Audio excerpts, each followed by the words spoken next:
Okay, it's a full house. I will mention this in a moment, but just want to note now before we really get started that this meeting is being recorded and we're going to put it up on our YouTube channel and share it around as a resource for people who may want to run. So if you really don't want your name or face to be visible, I recommend turning your camera off.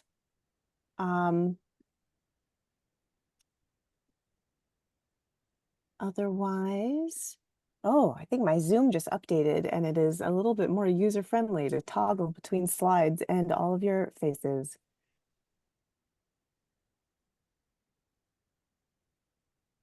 Okay, so I think you are seeing the slides in slideshow mode. Someone nod their head. Yes. Okay, all right. Let's go ahead and get started. I'm sure some more folks will join, but there are a lot of you here already. So hopefully you're here because you might want to run for an advisory neighborhood commission seat in DC. This session will hopefully help you feel a little more confident about what you might be getting yourself into and whether it is something you want to take on, and if so, how to do it well. I'm really grateful to have a whole slew of current ANC commissioners here with me today.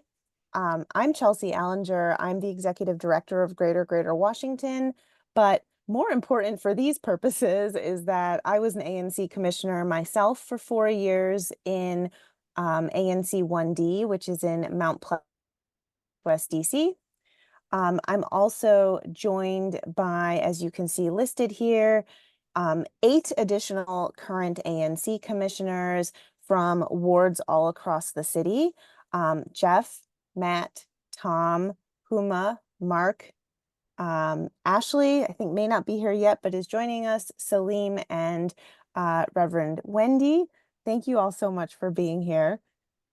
This is going to be a discussion-based, fairly interactive training. That's why we structured this as a meeting and not as a webinar. I just got a notification that my screen sharing is paused. Let's try this again.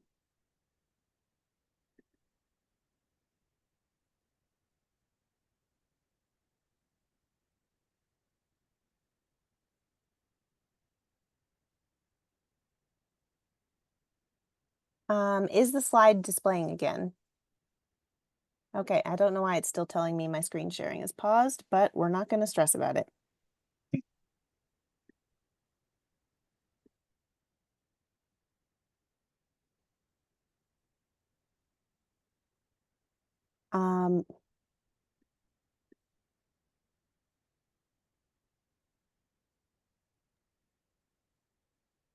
Just one moment, folks. I'm just having a technical difficulty. I lost my window with the slides. Apologies. Here we go.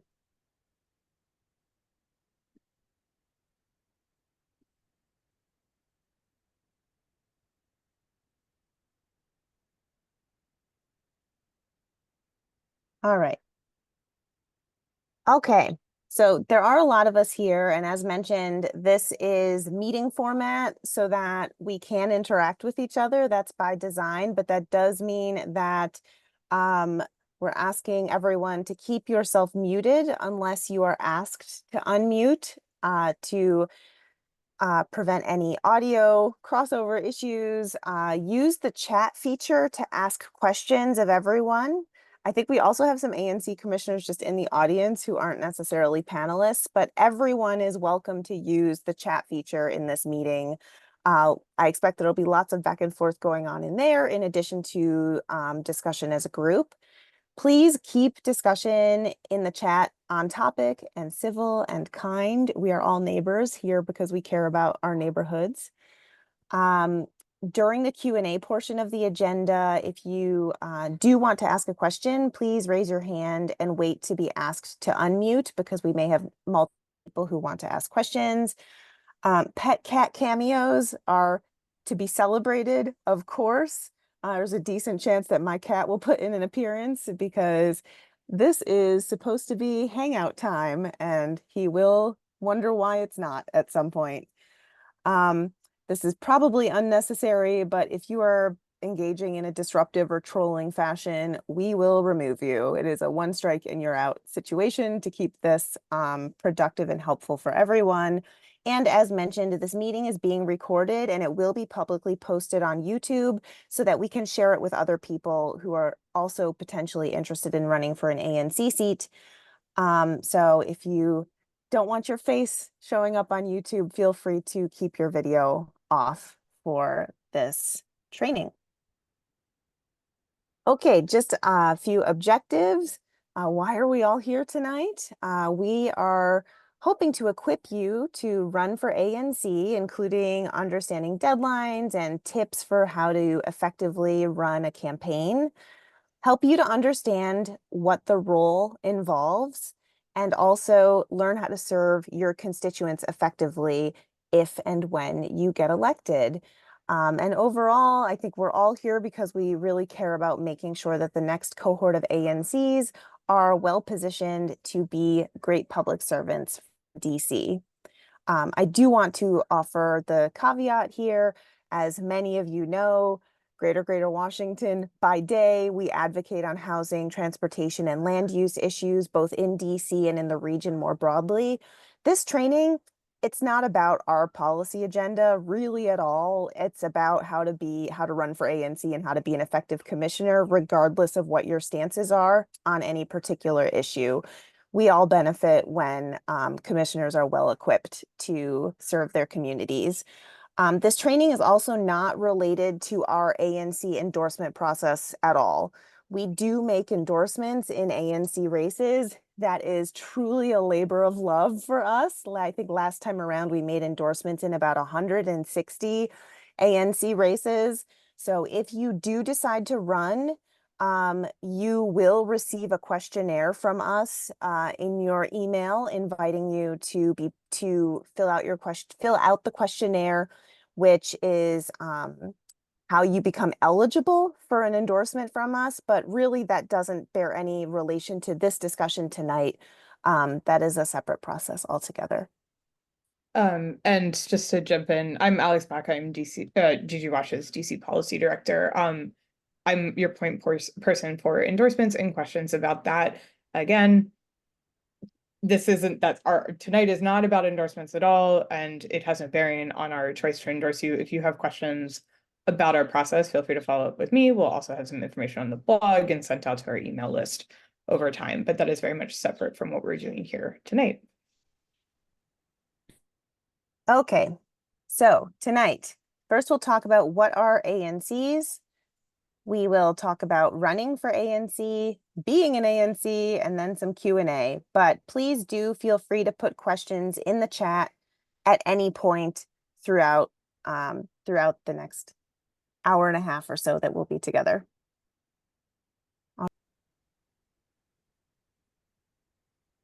Okay, I think we're all seeing this.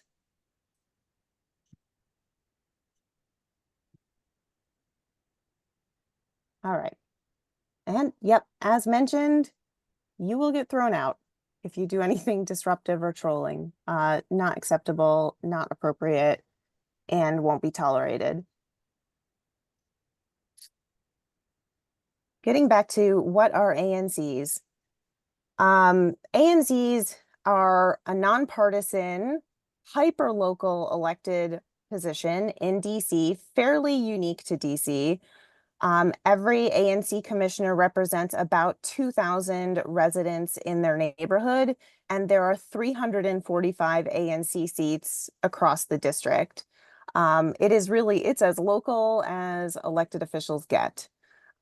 This language from the ANC website characterizes ANC's main job as being their neighborhood's official voice in advising the district government on things that affect their neighborhoods. ANCs, will get a lot more into this, don't have a lot of official power, but they do have something called great weight. District agencies are supposed to give ANC's recommendations great weight in certain decision making. And ANCs also receive notice about certain government actions that will significantly affect a neighborhood, such as zoning, streets, recreation, education, etc., as you're seeing here. ANCs can also proactively initiate recommendations for improving city services or making other sorts of changes in their neighborhoods.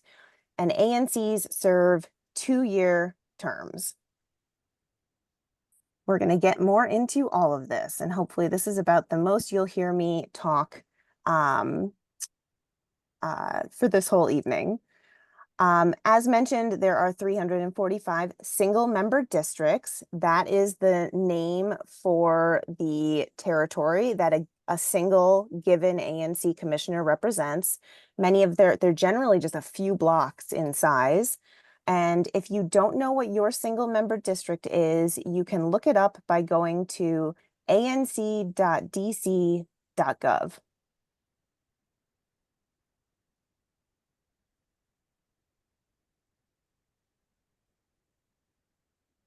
In order to, okay, so running for ANC, the mechanics of running for ANC. First of all, there are just some basic qualifications. You have to actually live in the single member district from which you're running to be a commissioner, and you have to have lived there for at least the 60 days immediately preceding the day on which you file your nominating petitions. We'll get into what that process, filing your petitions.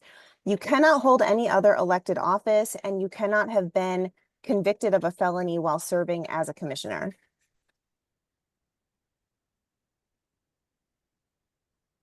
Okay, so today's a big day. It's July 1st. It is the first day you can pick up your nominating petitions. Most ANC candidates run unopposed, and getting your petitions and then filing them on the early side of things can give you an edge in your race.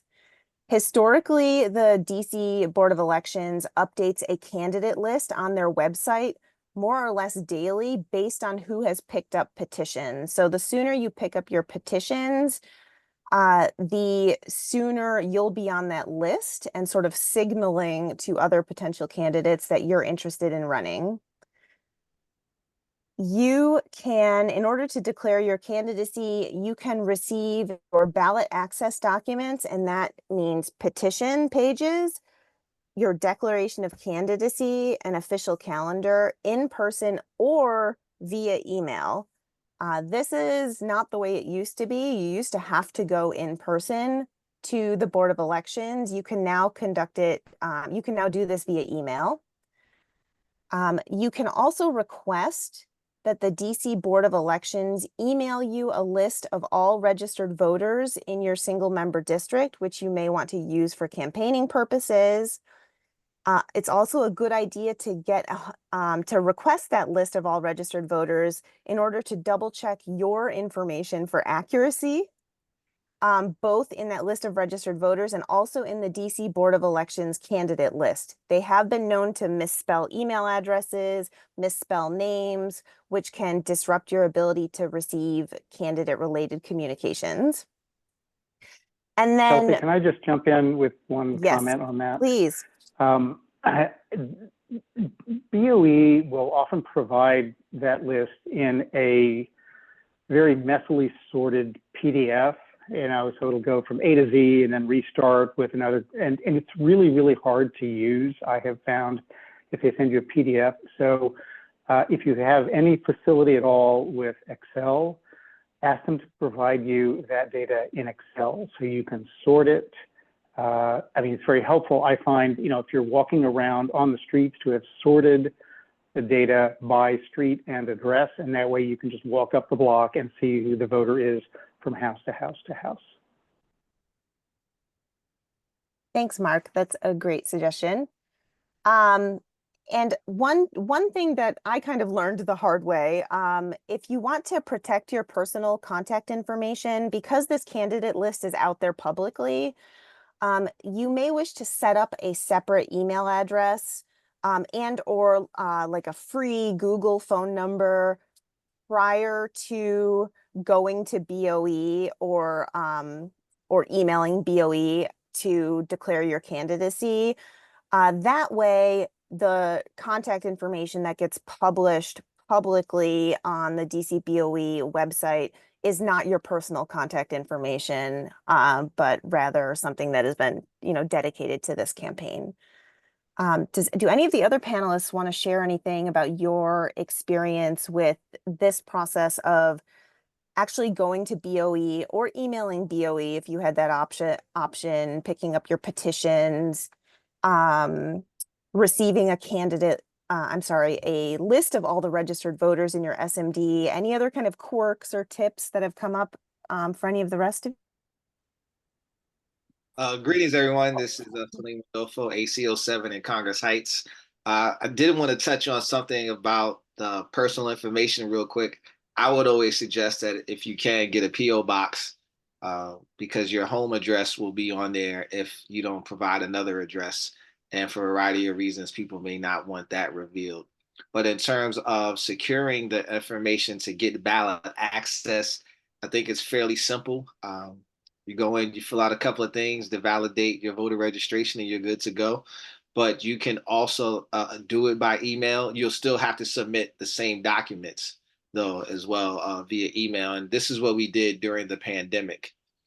In terms of getting access to the voter registration files, now they can email you an Excel spreadsheet, and it'll come with the whole SMD. You just have to figure out the entire commission, but then they're segregated by SMD. So, and it's updated per the last time voter registration was done. So things can change. People move all of the time. And so some people don't update their information. But I think one of the most important things to do is to remember what side of the street you're on, because sometimes SMDs are split right down the middle of a street, and you may not be paying attention, and you can get some signatures from someone. And if your signatures are contested and you got them from the wrong side of the street, they won't count. Hi, this is Reverend Wendy from 8D06. I wanted to piggyback off of what Salim was just talking about. It is critical to pay attention to the addresses that you are, collecting signatures from once you pick up the petition. I just want to say I too went today and picked up my petitions, and wanted to just mention that you only are required to make the ballot for A and C. We might get to this, but you're required to get 25 qualifying signatures, and that's 25 qualifying signatures from residents in your single member district. So for instance, I'm in 8D06, so I have about roughly 2,000 residents in my single member district. And of them, I have to get at least 25 registered voters to sign my petitions. When you go to pick them up, they will give you actually 6 sheets to start out with. So they'll give you enough to collect 60, because you get 10 signatures per sheet.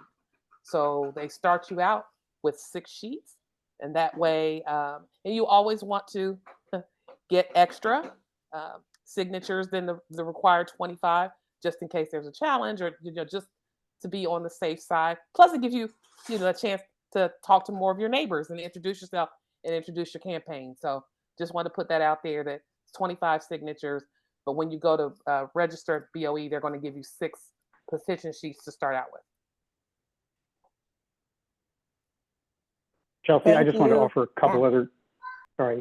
couple quick observations. One, you can sign your own petition. So if there's one signature, you can knock out right away. 2, on the phone number privacy issue, you can tell BOE that you don't want your phone number published. And just write that on the forms anywhere it calls for a phone number. It's what I always do. Thank you. All good tips. Um, so something I found helpful when I was collecting signatures on these petitions was that I carried a printout of the map of actually not just my single member district, but of my whole commission area.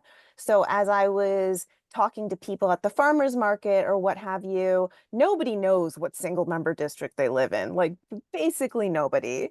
And what can be challenging is on the fly, if someone tells you what their address is, you most likely won't be able to, know off the top of your head what single member district that is either.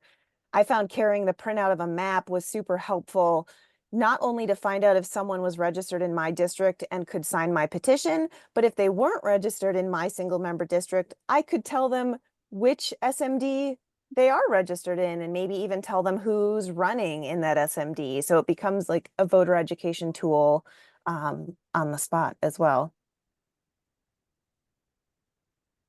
Does anyone else have any petition signature collecting tips for folks? I would add that there's a link that you can look up your SMD. I would bookmark it on your phone and you can really quickly pull up someone's address and be like, hey, let me fill that out for you and find out what your SMD is, especially at farmers markets or when you're talking to folks who may not know what single member district they're in.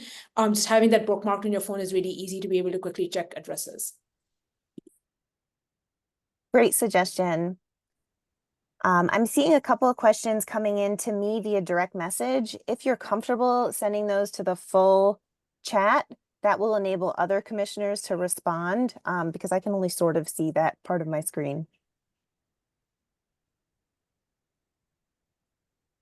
One interesting question in the chat, can you speak to the process of collecting signatures in an SMD where the majority of residents live in apartments where they discourage soliciting? Have any of you run into that? Yeah, I live in a big apartment building, and the thing that you just basically want to do is hang out in front of the building. Usually in like 5 o'clock in the evening for a couple of hours is the best time when people are coming home. Don't try to get people on the way to work. That people are just going to blow you off. Another thing too that's a phenomenon here in DC is that a lot of people are not registered to vote in the district. So they'll just, they'll smile, they'll be polite, but they'll say, sorry, I'm not registered here. So you need to, come up with a spiel for yourself. That's basically saying, hi, I'm, so-and-so, I'm running for your ANC commissioner. And, are you registered to vote at this address?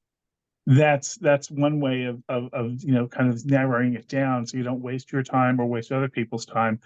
Another thing too is that if you have a farmer's market, like the DuPont farmer's market is majority non-residents, I found out.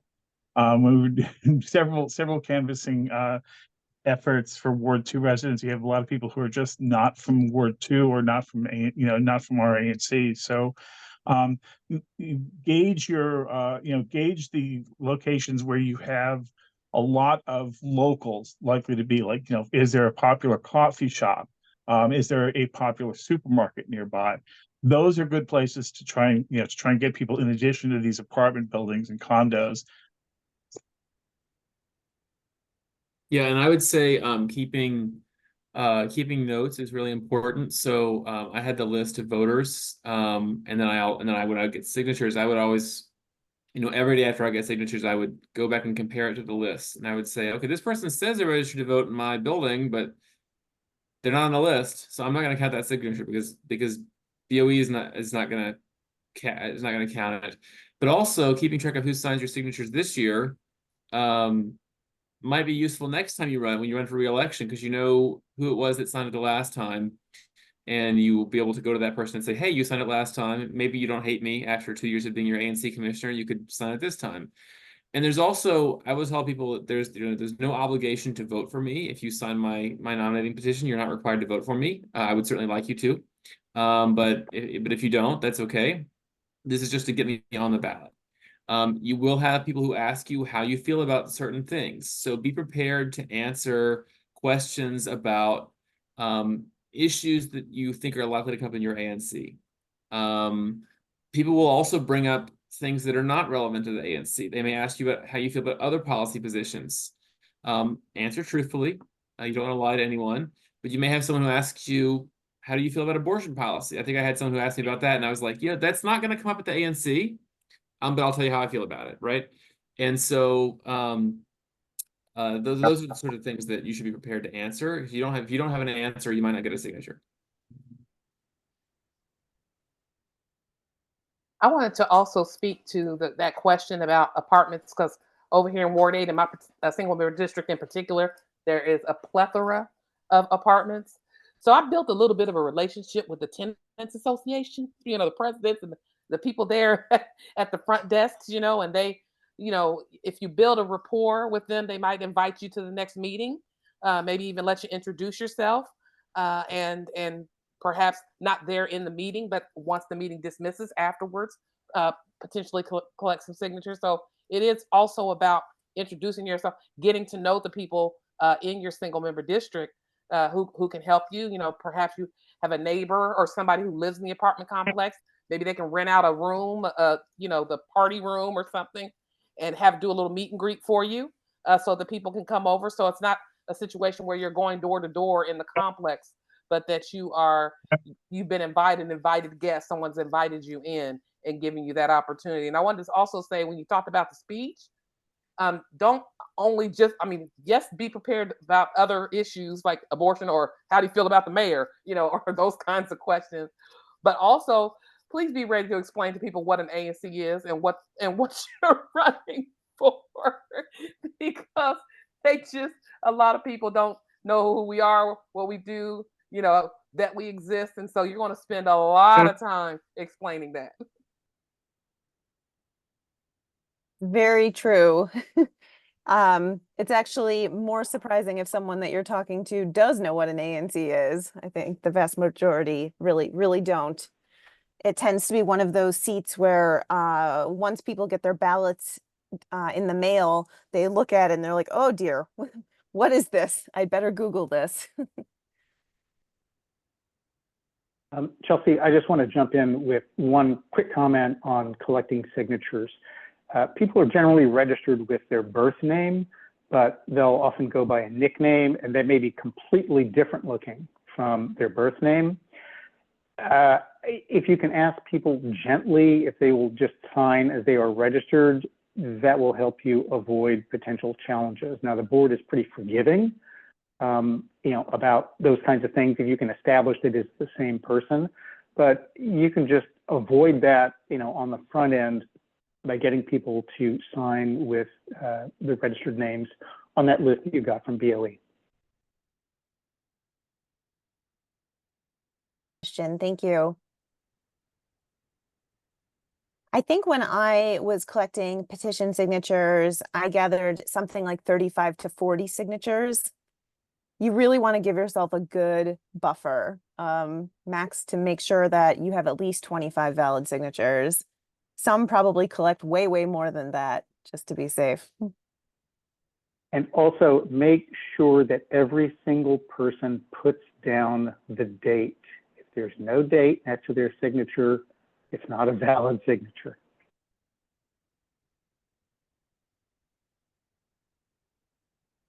All right, let's see what's on the next slide.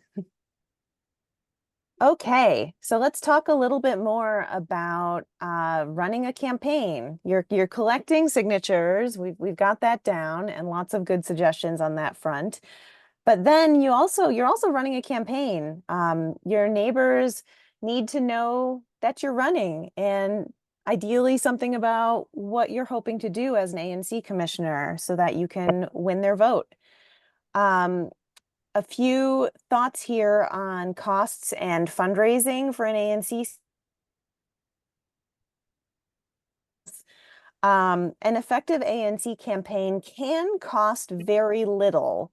So I would say don't be deterred if you are concerned about cost. You can run a campaign for very, very little.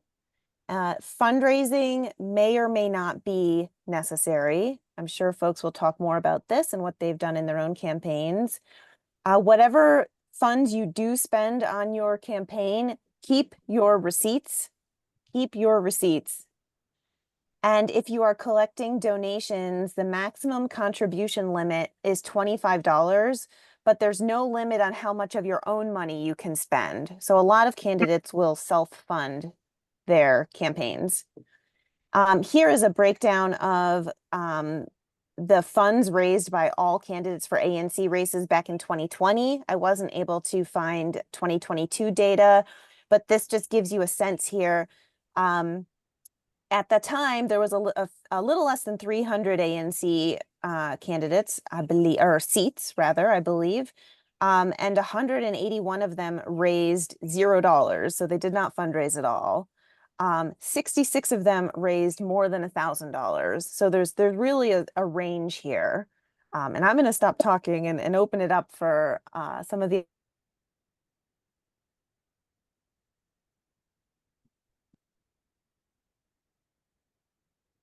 maybe you've run into.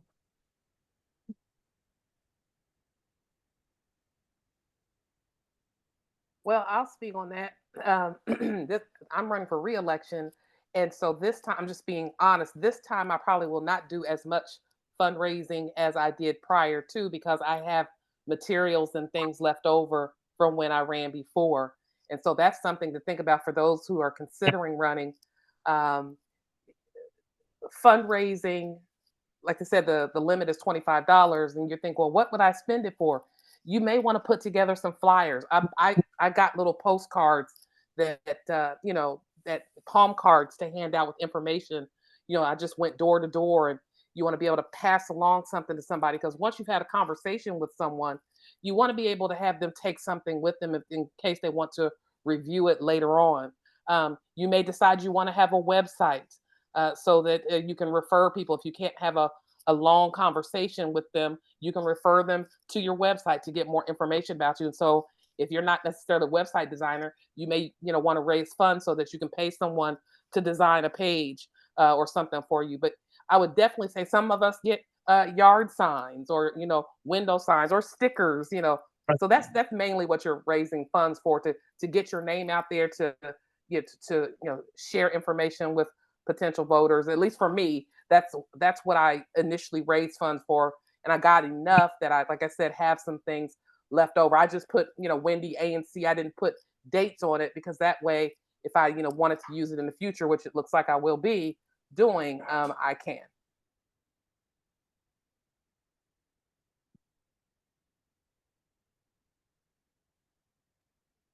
Thank you, Reverend Wendy. Others, what have your experiences been like fundraising or not fundraising? Things you learned along the way?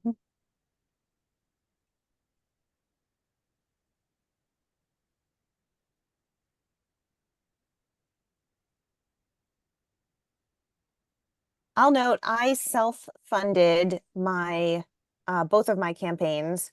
The first time around, I basically set up a Twitter account and a Facebook page, so those didn't cost me anything. And I printed some small flyers on cardstock that I hung up around the neighborhood. And I think I spent $200 or $300 on that. That was the sum total of my expenditure. Cover that myself, and was fortunate to be in a position to do so. My second race was in the dark days of the pandemic in 2020. And I don't believe I spent anything on that campaign. No one was outside. There was very little, I was unopposed in that race, and there was very little sort of campaigning happening. It was literally at the point where we were all still mostly just sitting in our homes. Oh, Huma, would you mind speaking to that a little bit more? I actually tried to set up an Act Blue. This was 6 years ago now, and ran into some issues. So it sounds like they knew what an ANC seat was, and you didn't have any problem setting it up. Yeah, it was really easy. We had like a dedicated campaign person who would help you out to like help set up the platform. It's really just a matter of like making sure how much information you want to include on that page. But yeah, it was super easy to really set it up and get it going. So I really appreciated having that platform, and it really took some of the legwork of trying to figure out what other donation platform I could have used at that point. Also, it was really helpful because when you're filing your expenditures at the end of the cycle, it was really easy to go back in and see who had donated, how much, and then also, to be able to send folks thank you notes. That was also really easy.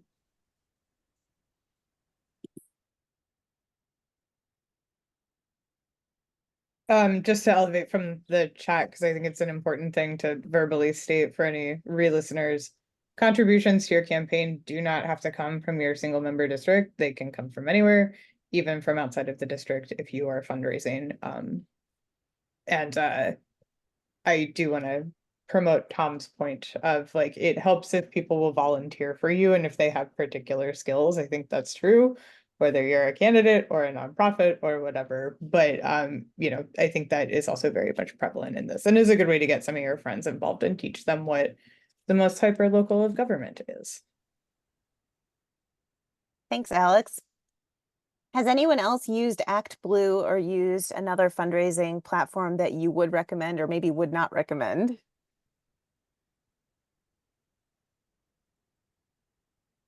So I do want to say ActBlue does take a fees out. So it does, if you're thinking you're going to get exactly 25, it isn't, but it's a small percentage. So, it's helpful to have especially if you're trying to get friends and family to donate from out of DC.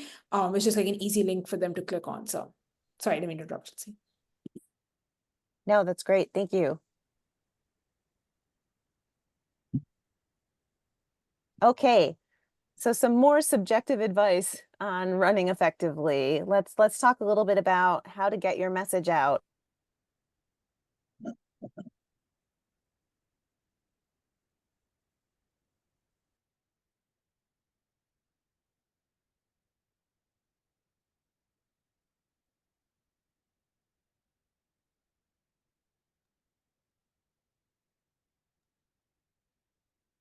I We think got it.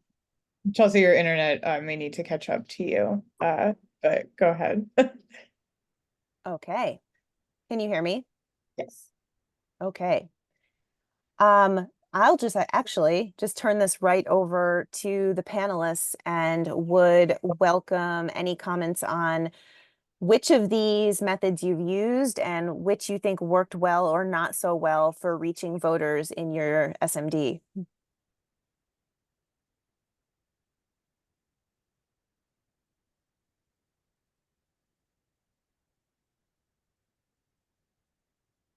I mean, I'll put a big plug in for knocking on doors if you are able to get to doors. I think that's by far the best way to reach folks.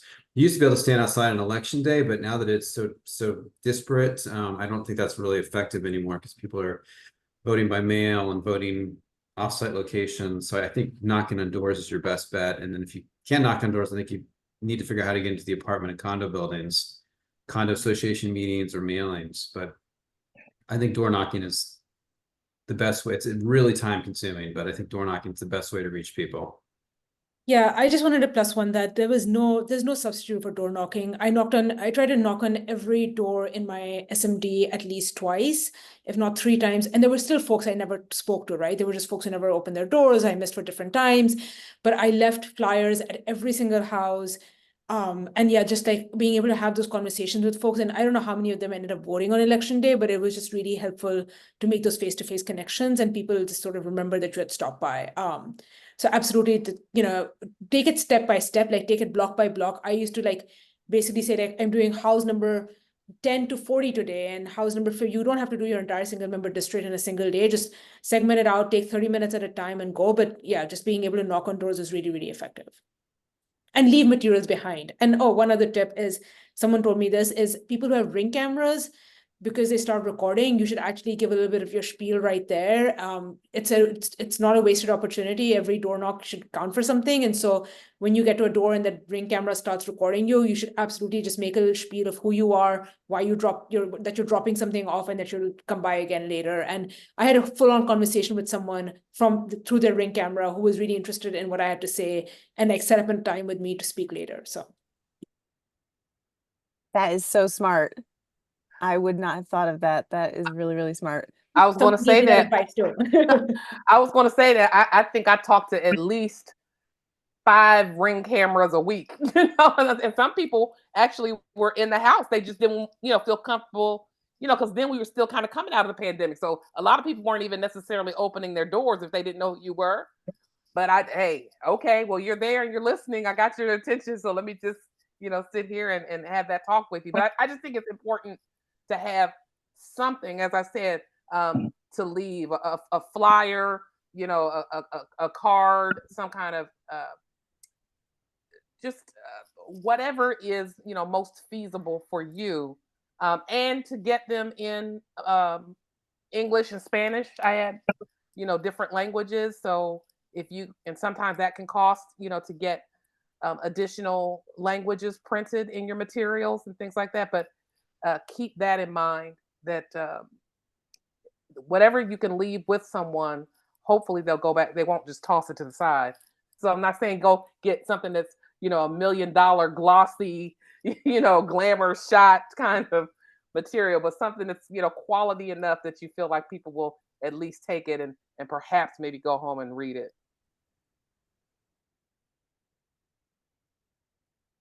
Yeah, and I would also just encourage you to use those networks, because your neighbors have friends. Some of them may have lived in this neighborhood for years and they know their neighbors, they know people who live around the corner. And so this goes for getting signatures and for campaigning.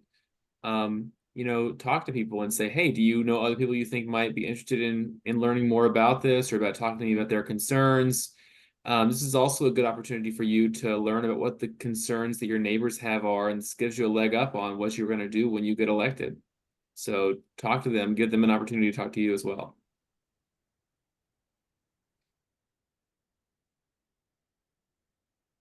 And I think, you know, your mileage may vary depending on whether your race is contested or not, and if it is hotly contested or not.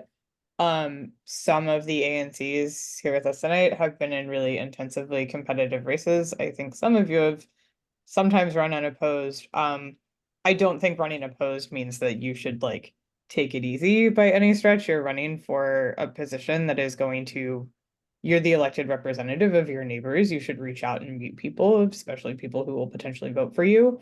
But it's like, I think the temperature of an uncontested race is very different than a contested race. And that may influence some of the spending and choices that you might make in terms of outreach and how you are, you know, what you are prioritizing and how you're handling that. And that is just going to vary. No race is the same.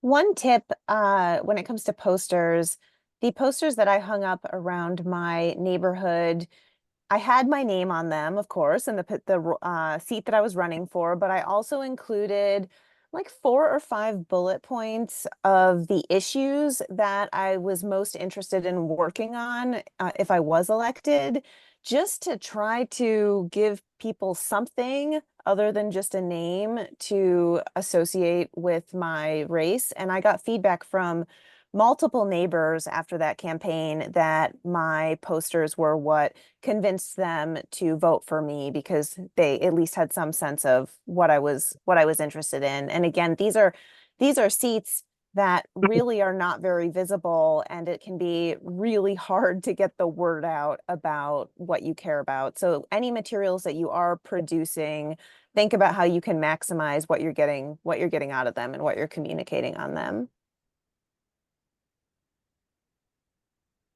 So I'm going to make a couple quick points about knocking on doors, which is the vast majority of people do not want to talk to someone who knocks at their door. So you have to have like a 5-second hook to get them to not slam the door in their face. So I always say, like, I'm one of your neighbors. I'm not selling anything. I'm running for the ANC. The other thing that I think really is good when you're knocking on doors is to very early in the conversation, ask them something. What are their concerns? What's going on in their blocks? So it's not just you talking to them, you give them a chance to sort of get excited to do the talking instead. And the third quick point that I think comes back into how you govern as an ANC, which I do think it's good as when you're running to articulate how you're going to govern, so to speak. A lot of ANC commissioners do this kind of mealy mouth. I want to just listen to the community thing. And this, there may be an opportunity to say this later in the presentation, but I will say very few people come to ANC meetings, so it's really hard to infer from an ANC meeting where the community stands. And I think some of your legitimacy as an ANC commissioner can come from the fact that you articulated where you stand when you ran, and then you can vote, so to speak, as an ANC commissioner based on what you articulated when you were running. So I think that's one of the messages I think that's good to get out when you're knocking on doors is how you're going to conduct yourself and what your philosophy is going to be as an ANC commissioner. Great advice. Thank you, Tom. All right, let's see what the next slide has for us. All right, congratulations, you got elected. Now what? Uh-oh. Moment of panic, moment of excitement. What happens next? Well, we're going to talk a little bit about being an ANC. Anyone who's been an ANC and has watched Park Recreation probably feels, probably relates somewhat to Leslie Knope here. It's real. It's real. People do care. People care a lot, and sometimes they care loudly at you. Fortunately, I will say, the overwhelming majority of my interactions with neighbors as an ANC commissioner,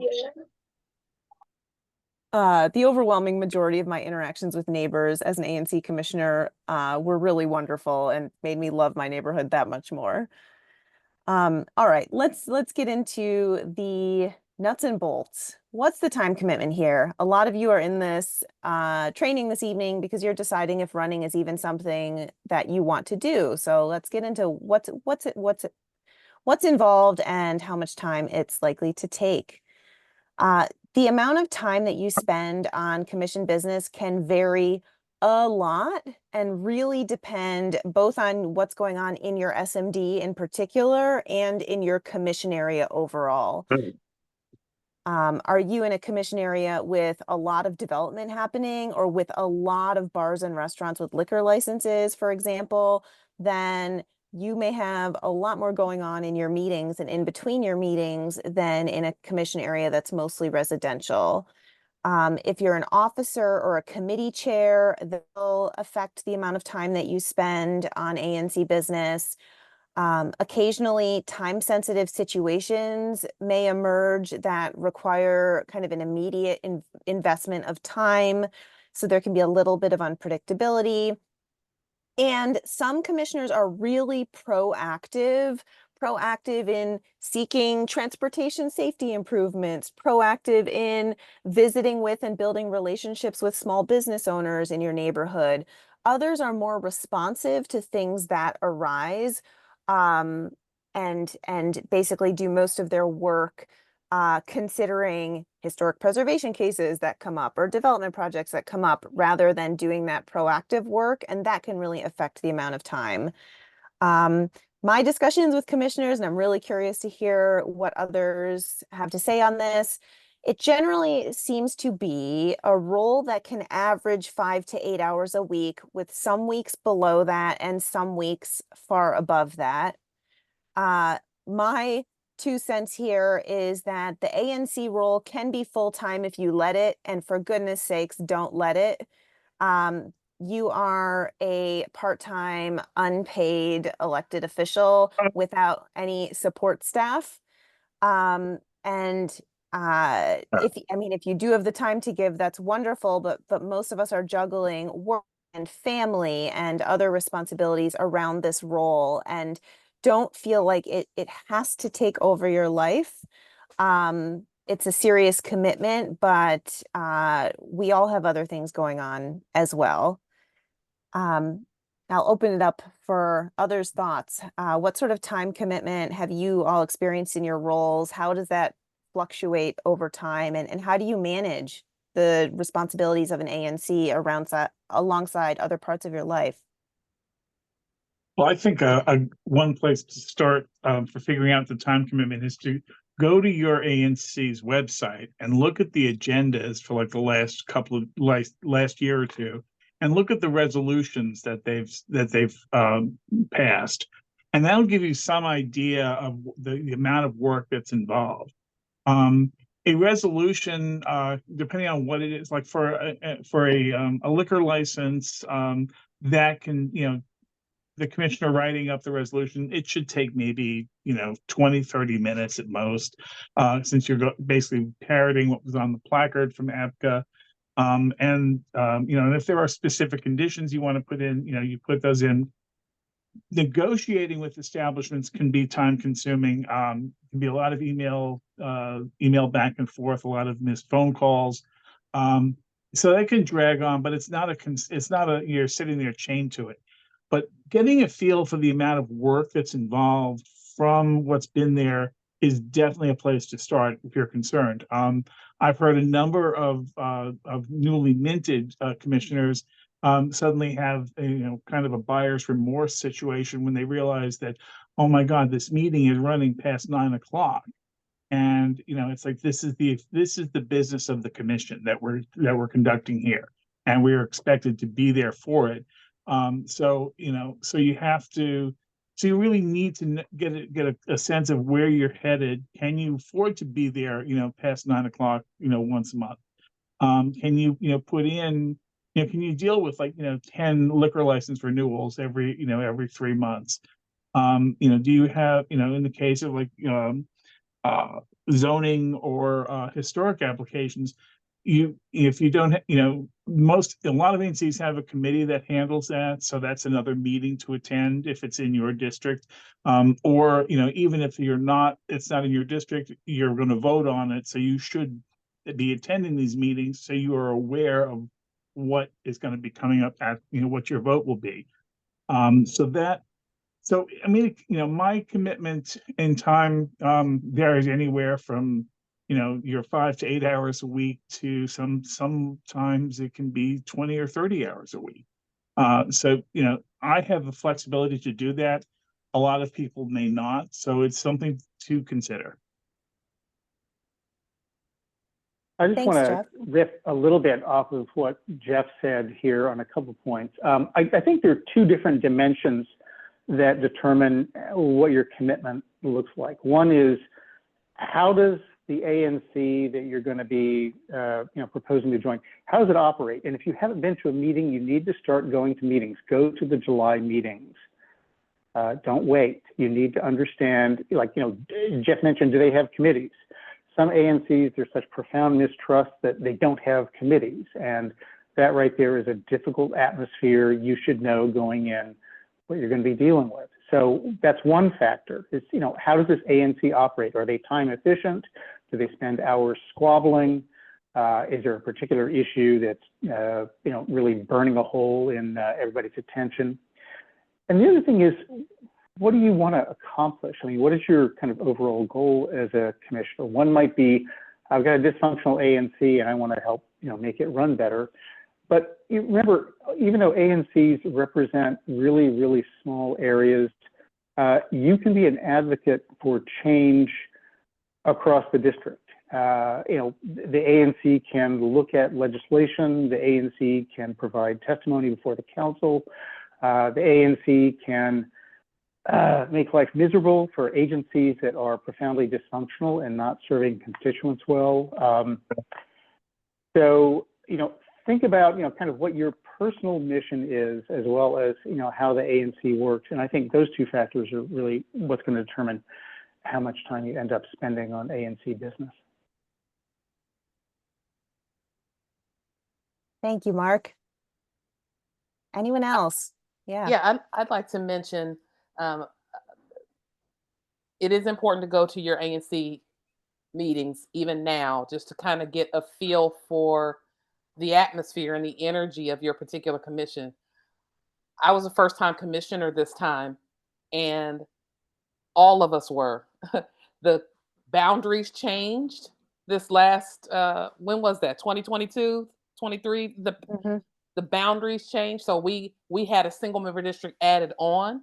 So we went from a 7 to 8, so 8D 01 through 08, and every single one of us was new.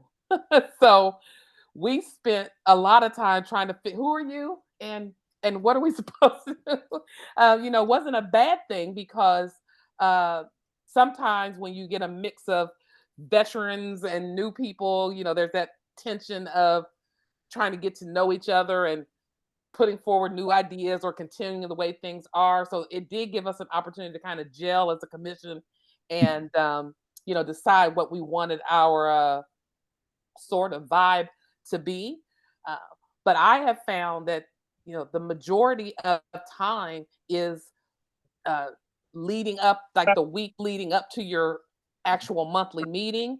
And then there's also a required executive session. So if you do become an ANC and then become an officer, a chair, a vice chair, a treasurer, there's a planning session, an executive session that takes place 2 weeks prior to the monthly meeting. And so you have to think about preparation time leading up to that. And honestly, you know, this 5 to 8 hours a week can be spent just reviewing your ANC email. So we just want to prepare you for that. That when you get an ANC email, you are going to get inundated with you know, emails from agencies and developers and constituents and downtown, and you know, they try to quarantine out some of the spam, and you know, everybody in the city who wants ANC to weigh in on something sends a mass email to 300, because you know, all of our emails are accessible there. We all have a ANC email, so everybody just goes to the Board of Elections and copies and pastes that whole thing, and then they just send a blast, you know, email to all ANCs about their particular, you know, interest or event or something that they want your participation in. So be prepared to know how to manage that, because that alone can, you know, start to take up and eat into your time. But at the end of the day, it really is about who you are, how much time you have to offer, and being realistic with yourself about that. Because we're new and because we're still trying to get, you know, more community involved in our processes over here and come into the meetings. We're hybrid now, so we're starting to have more folks come out. But our meetings generally last 2 hours, if that. And I tell some other ANC, they're like, "What? You're out of there by 8 o'clock? You know, 6:30. We're done by like 8:30." You know, because we don't have the same level of development you all have. We don't have the same kind of restaurant. We don't have any restaurants. We don't have a grocery store. So we don't have the same kinds of conversations that you all are having in other parts of the city. So it really does depend on where you are, you know, endeavoring to become an ANC. And you want to know that and be realistic about that, you know, before you make that run. Yeah, and I would say one other thing to think about when you're running is talk to your employer, maybe your HR, certainly your direct manager, and make sure that they don't have any heartburn, because this is not a guaranteed job. You don't get paid for this. You've got a career or a job that brings your income. That's got to be your priority. So in my case, I work for a local government. I don't work for DC, but I work for a local government. And so I had to go to my management and say, look, is it a problem for me to run for office in a different jurisdiction? And I have to have a firewall between ANC and work stuff. So I don't respond to ANC emails between 9 and 5 unless I'm on leave or something. Like, it's important for you to figure out what those boundaries are. If you've got a standing ANC meeting or something for something that you have to be at every day at 2 p.m., is your boss going to be okay with you being not at work every day at 2 p.m. or maybe every Monday at 2 p.m. or whatever it is? So it's important for you to make sure that you're aware of what the commitments are, and to make sure that you're, and just for the record, most ANC stuff doesn't happen during the day, but that's just an example, to let you know that, you know, you need to make sure you're protecting yourself and not getting yourself into trouble, especially if you work for a local jurisdiction. It is possible for DC government employees to run for ANC as well, but again, you want to make sure you're talking to your direct manager and perhaps HR about these sorts of things before you get committed.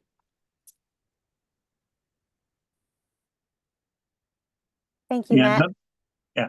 Another quick thing is that if even if you're not going to the current ANC meeting, look at the recordings of previous ANC meetings.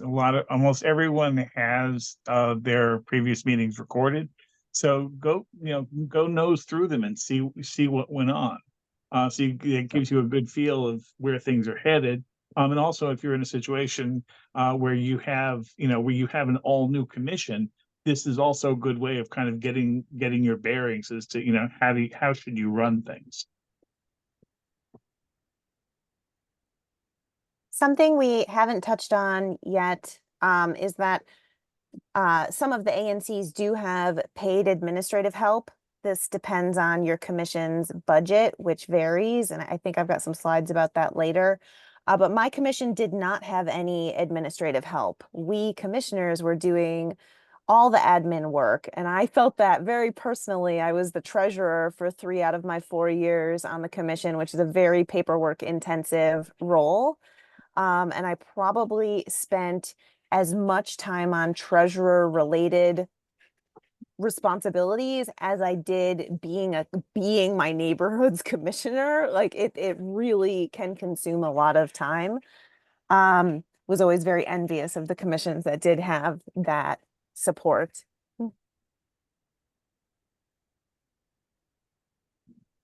I do want to pull some good stuff out of the chat. I think there's some good back and forth, Mark and Gottlieb, that you're having, which I appreciate, about are the existing district government resources strong? What is your role as an ANC? There are a number of people within the district government who are responsible for constituent services, right? They often work for council members. They also work for the mayor's office of community relations. Some of those people are excellent and good at their jobs, and they're fabulous, and I hope they do them forever. And some of them may not be so great, and that will vary. And that is also one of those things that varies across ANCs and SMDs. And so maybe in one place, like, you can do what sort of Mark is describing in the chat, which is like you are the connector to the government agency, and that's the constituent services that you need to provide as an ANC because your MOCR is not super strong, or because there's a vacant constituent services seat in your council member's office. In some places, you're going to be working more closely with those people to sort of pass off some of those requests. Again, that's going to vary. I say often to people who are interested in running for ANC but are worried about the time commitment, because I hear that from everybody, is that like, yes, the time commitment is real. You should take this seriously. This is not an insignificant thing. You're a neighborhood elected representative, but, and this is on the slide, being a connector is really, really valuable. There are other resources in the world. They may not look the same across commissions. They may not be the same thing for every commission, but like, use them and do not take on personal projects unless like that is something that you're really willing to commit a lot of extracurricular time to. You are there to serve your constituents. You are there to represent them. This is representative government, like at its very most basic level. And like make sure that you are giving yourself your own boundaries for sure, but also like, using the resources that are available when they are not available, not taking on the burden of like solving that entire structural problem. That's not really your job as ANC. And you shouldn't really go into it with that expectation. In my opinion, some of the best commissioners who are with us tonight are people who are smart and kind and thoughtful and care about their neighborhood and care about their neighbors and want to serve, and are doing so competently and proactively, but are not necessarily taking on like the world's most massive structural change, because that's not really what the job is. Thanks, Alex. Okay, so we've started to get into this because of course it relates really closely to the amount of time that is involved, and that's what sort of work is involved. Here are some broad categories of work that you are likely to encounter as an ANC commissioner. You will, at the most basic level, show up at monthly meetings. I certainly hope you will show up at your monthly meetings, and vote on resolutions about matters happening in your commission area. You will draft resolutions, which we can talk more about if folks are curious. You may serve on a committee. You will provide some level of constituent services, bearing in mind the prior slide and some of the discussion we're having about what is really appropriate here. You are going to get emails from constituents who have problems that they need help solving. It's often things like they're trying to get a permit to do some rehab on their home, or there's trash in a public park. A lot of the questions you get are things that could be filed as 311 requests. And you can let people know that politely and kind of educate them on the availability of that as a resource. You might testify at hearings, such as council performance oversight hearings, or zoning or historic preservation for particular cases in your SMD or commission area. Your commission might, on certain matters, designate you to represent the commission as a whole with a DC agency on a particular matter. And you also will do a lot of liaising with DC agencies, council members' offices, community groups. Do these categories resonate for the other commissioners here? Are there any categories that are missing or things you'd add to any of these? I would just add events. Sometimes you just have to go to events that are outside of sort of these categories. Either the council member's office will invite you, or you'll have to go to something that the DC agency or government is putting on, like an opening or something. And then sometimes you're just showing up at community events, right, that are not, you know, something that you've organized or your agency has organized, but things that you may have sponsored or that are good for you to show up at as part of like a member of the neighborhood. So I would just add in, like, going to events is actually a big part of it. And unfortunately, you know, some of these events happen during the daytime, right? Or they happen on Saturday morning. So I think, you know, just it's a balancing act of figuring out what you can and cannot take on. But that's definitely something that I think is involved too.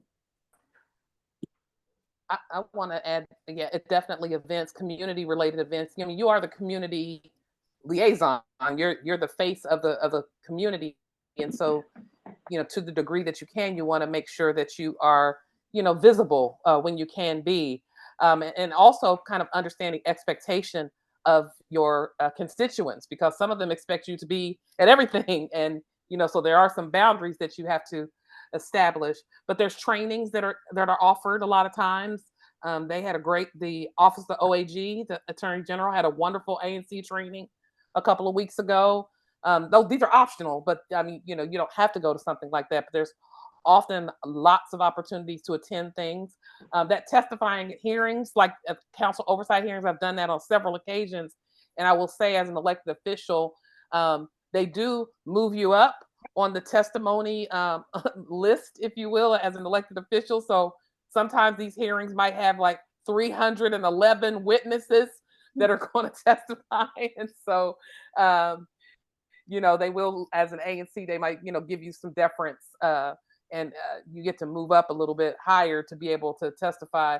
I think it's important, and we may get to this at some point too, that determining, like, when you testify, when you bring things up, resolutions and things like that, how much of it is about the good of the commission versus you personally, and you know, you as an individual, you know, what your, because this is not what this job is. This is not an opportunity for you to come in and try to impose your particular thoughts. I mean, it's good for discussion and things like that, but remember, you know, you're working as a group and as a commission, and so the idea is, you know, to make decisions and resolutions and that based on the best interests of the commission, as you know, as decided, determined, and voted on by the group. The last thing I'll say is, in terms of events, and over here, in my single member district, the constituents really want you to be hands-on. And we, you know, we've had a lot of issues with crime here. So I can't tell you how many shootings I've gone to at the local 7-Eleven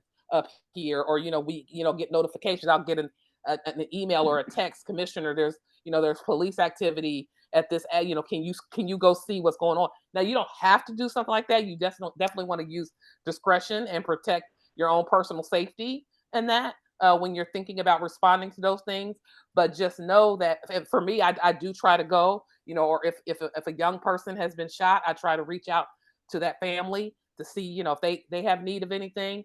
But again, that does come down, I think, to your own personal style and how you feel like you want to be, but in and operate in this role. But just know that for some, the expectation is they think the ANC, should be visible at as many things as we possibly can within the community. And Chelsea, I'd like to add one other category of work that's not here. It's really sort of meta work. And this goes to a point that Reverend Hamilton just made, which is your greatest leverage, your greatest ability to get things done that you want to see done, or perhaps oppose things that you oppose. That doesn't come from you individually, right? You work through the commission, and that means that you need to have good relations with your counterparts. You need to understand what their concerns are. You may have a little bit of horse trading. I'll support you on this thing, that you really care about, if you'll support me on this.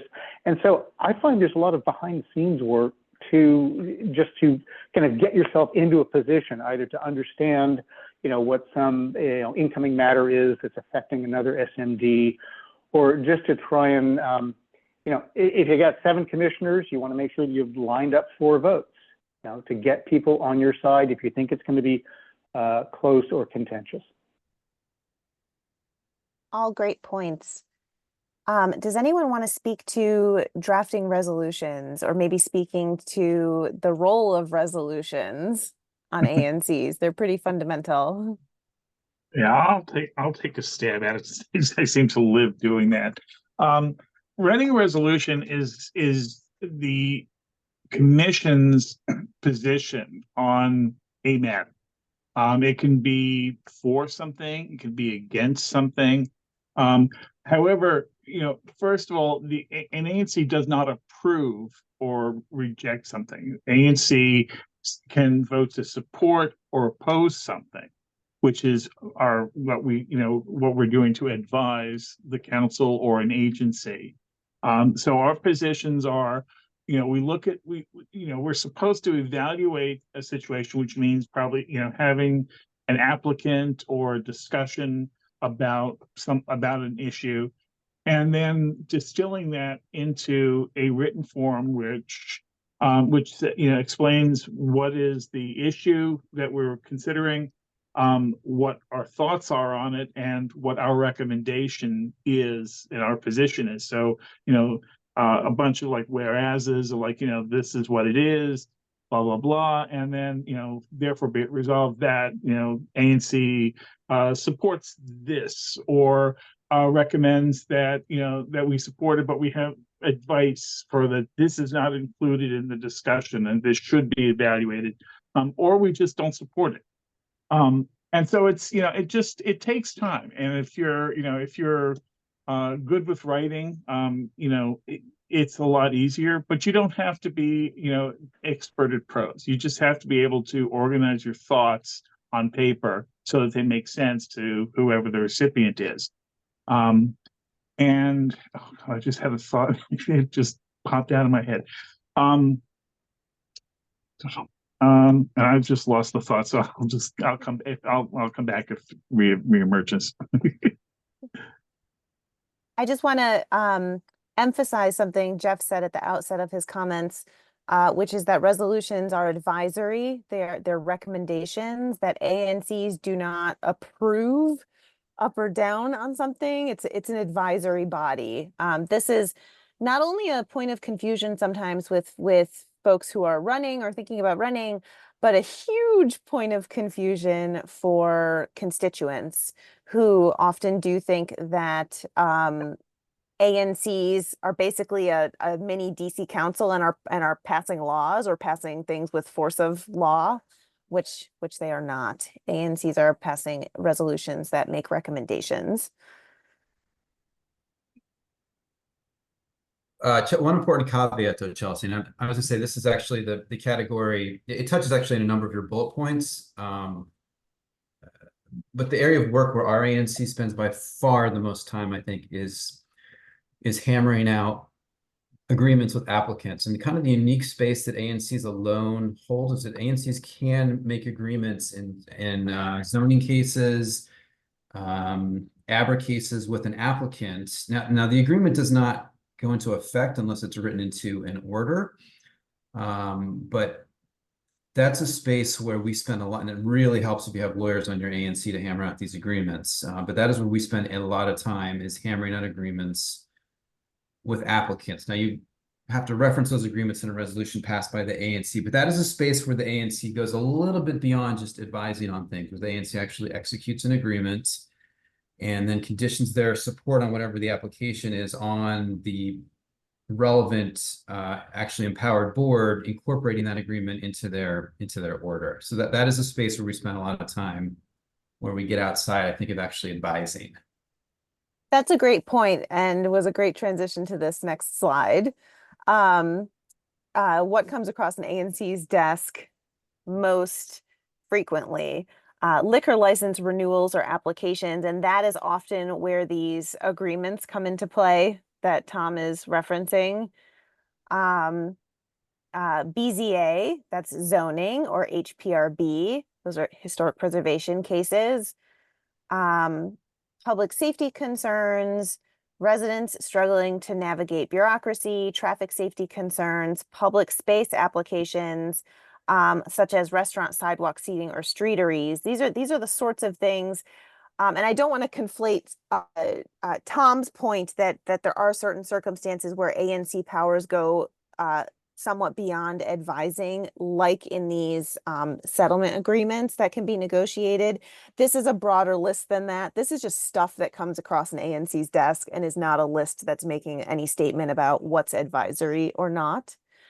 But does anyone want to talk through any of these particular items, your experience navigating them? Is there a major area of work that you navigate that you run into that's not reflected here?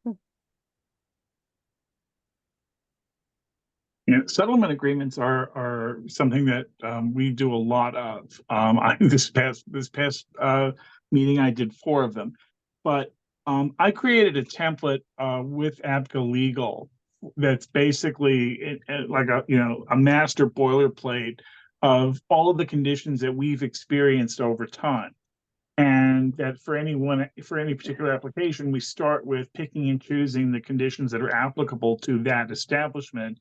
And then we can work out specific, any additional concerns that are specific to that applicant.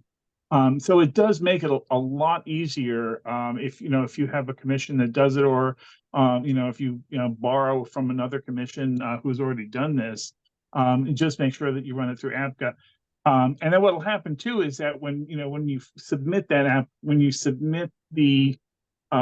settlement agreement, that's going to ABCA Legal, and they will have the final say on whether any condition it needs to be changed or is acceptable to them or not. So we're not actually deciding; we're telling them what we want, and ABCA will ultimately decide what they want. They can conflict easily. They can easily turn around and say, something that they've approved for, forever, just suddenly turn around and it's no longer acceptable. And then you're kind of like, you have to circle back and figure it out. But with liquor licenses, the one thing that there are 2 things that ANCs have the authority. We can approve a request for a stipulated license, which means that an alcohol establishment is able to begin serving alcohol before their formal license has been issued. That's like a 30-day period or something. And that also individual commissioners can approve outside of hours construction work in their districts. So if you've got a project going on, and they want to be able to work past the legal hours of 7 a.m. to 7 p.m. Monday to Saturday, you can authorize that if you feel that it's not going to be a problem with your constituents. You should check with your constituents. But it is that those are like the powers that we have as our roles. But the whole thing about settlement agreements, it's basically, there's a lot of already done work out there, so you avail yourself of it. If when you come into it, if your commission doesn't have it, and also approach, realize that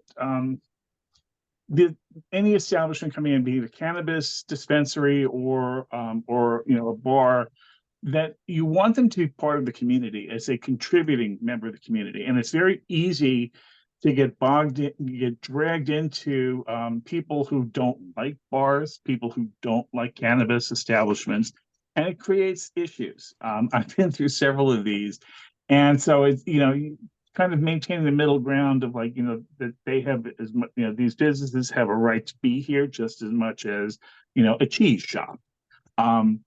So you have to strike a balance, and I know that that you'll sometimes upset some people, you'll sometimes lose people, but again, yes, we're answerable to our constituents, but we also are obligated to choose what's in the best interest of the district, and striking a balance that that doesn't hurt business, that encourages our communities to be to have a commercial heart if we're that's our neighborhood. And also for development, that's another, some ANCs have had some real hot button issues with development lately.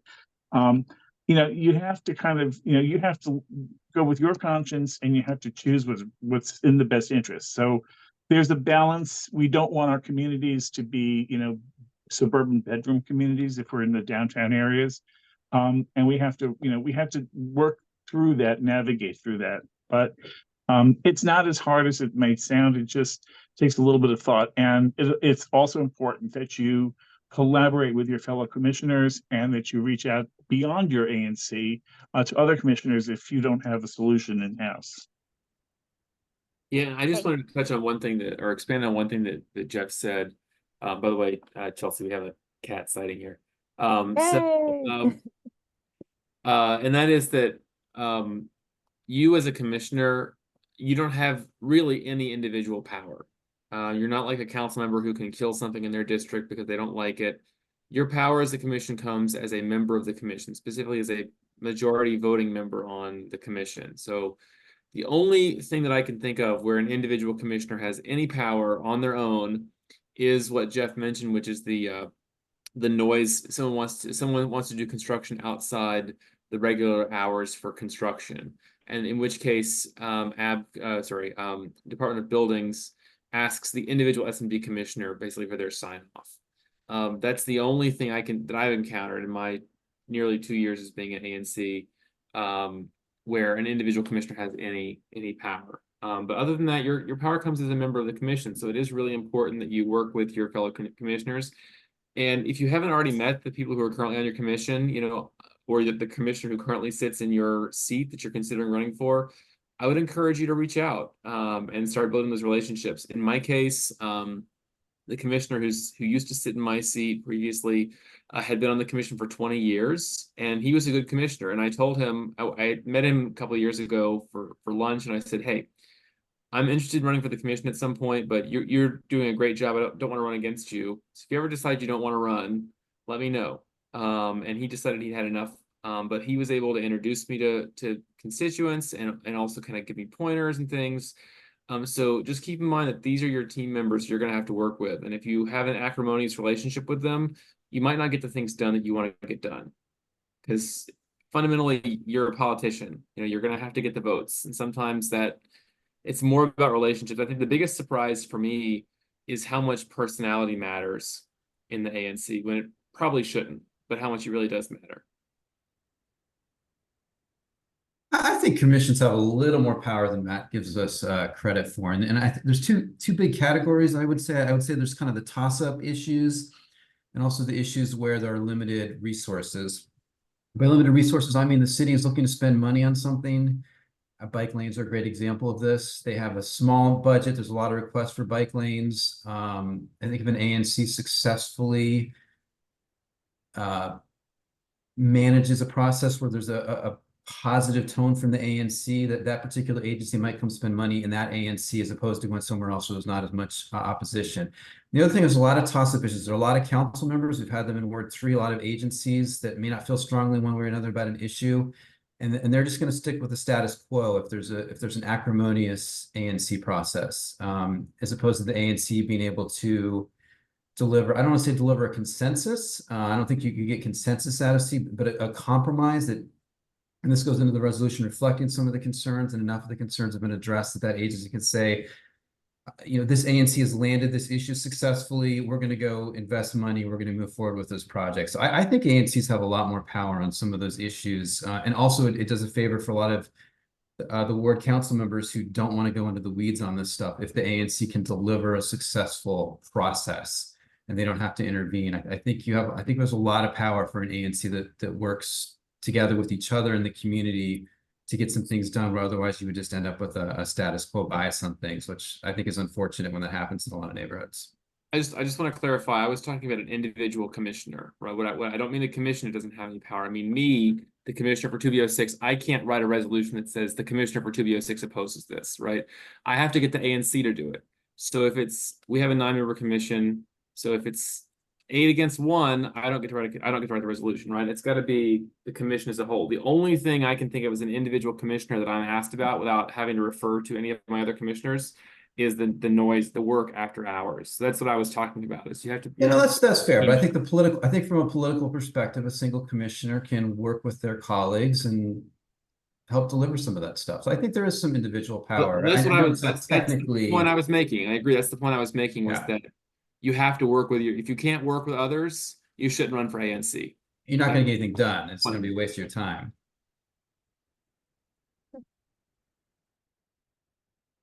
I'd like to go back to something that Jeff was starting to talk about earlier briefly. So, this list is a list mostly of, which kinds of, agencies you're going to be dealing with, and, the sorts of issues might come up. But Jeff made a really important point, which is, your constituents are going to disagree, and they're going to disagree pretty strongly on a lot of things. And I want to say 2 things on that front. One, and this goes back to something I think Tom Quinn said earlier, which is you shouldn't be mealy-mouthed, right? You will serve yourself far better in the long run by making clear what your position is.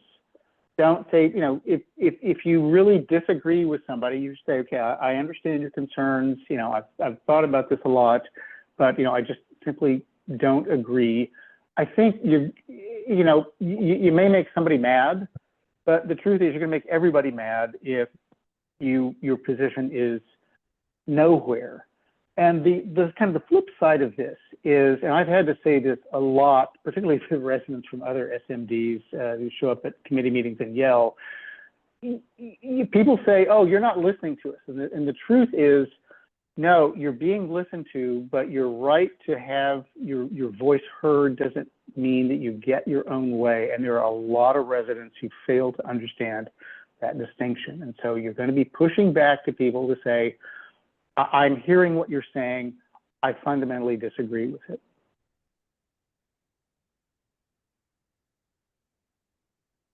Thank you, Mark. Does anyone else have any other comments on any of the other types of work in this list that you see a lot of, or maybe big areas of work that are not reflected here?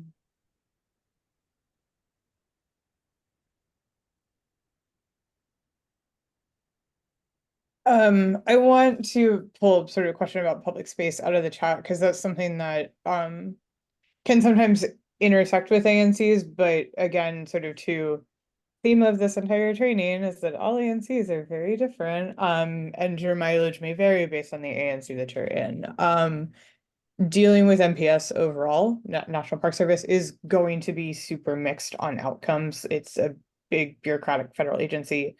I have heard positive stories, I have heard horror stories. Like, that's just going to vary whether you are a resident, whether you are a commissioner, whatever. I think in that regard, that comes back to like, what are you trying to do with being in the ANC seat? Is this, there's a park by your house and you wish it were better, you wish the district government were paying closer attention to it? Like, that may be motivation for you to run. It's not going to be the sum total of the service that you're engaging in, and you will still have to work your personal, like preferences through the commission.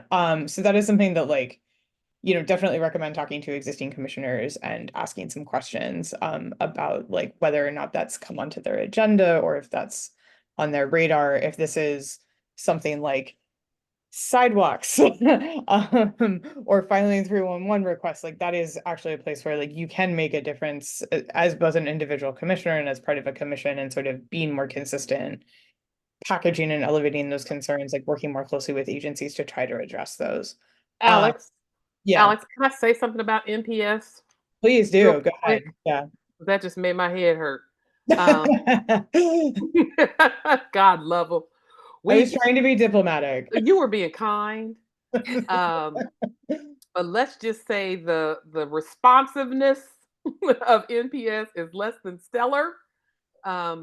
We have a park over here. We have a number of parks. I think we have the most or close to the most federal lands over here east of the river. And Fort Greble is one of the parks here in my SMD, as a matter of fact. And it is the equipment and the recreation center and all that stuff is controlled by Department of Recs, Parks and Recs, DPR.